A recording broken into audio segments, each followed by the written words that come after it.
বাবার মৃত্যুর পরে ছেলে মাকে বৃদ্ধাশ্রমে রেখে এলো, কিন্তু ছেলে প্রতি মাসে নিয়ম করে মায়ের সাথে দেখা করতে যেত।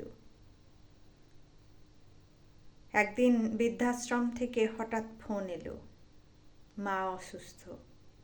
ছেলে সব কাজ ফেলে দৌড়ে মায়ের সাথে দেখা করতে গেল। গিয়ে জিজ্ঞাসা করলো, মা কেমন আছো, তোমার কিছু লাগবে নাকি? মা বলল, না আমার কিছু লাগবে না, কিন্তু তুই কয়েকটা জিনিস নোট করে রাখ। ছেলে বলল, ঠিক আছে বলো। ছেলেই বলে কাগজ কলম বের করলো। মা বললেন, এই বৃদ্ধাশ্রমে জানালার পর্দাগুলো খুব পাতলা, শীতকালে খুব ঠান্ডা ঢোকে, এখানে যারা থাকেন তাদের খুব কষ্ট হয়, তুই একটু মোটা পর্দা লাগিয়ে দিস।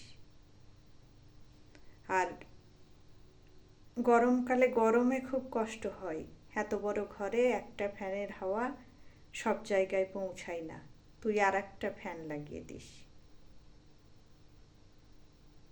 আর গরমকালে একটু ঠান্ডা জলের ব্যবস্থা করে দিস।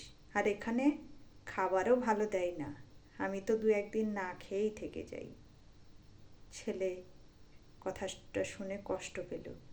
সে বলল, আচ্ছা মা, তাহলে এই কথাগুলো তুমি আমাকে এতদিন বলনি কেন? মা বললেন, ও আমার অভ্যাস হয়ে গেছে, কিন্তু তোকে এই জিনিসগুলো লাগাতে বললাম তার কারণ আমি তো তোকে খুব যত্ন করে মানুষ করেছি, তুই এগুলো সহ্য করতে পারবি না।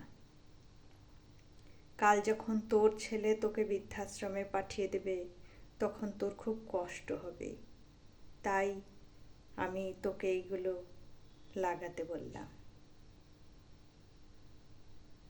সত্যিই তাই, কর্ম ফিরে আসে, সোজা পথে না এলেও বাঁকা পথে আসে, কারণ পৃথিবীটা গোল।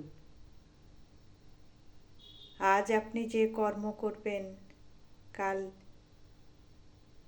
সেই কর্মের ভার, কর্মফল আপনাকেও ভোগ করতে হবে। তাই কর্ম সবসময় ভেবেচিন্তে করবেন।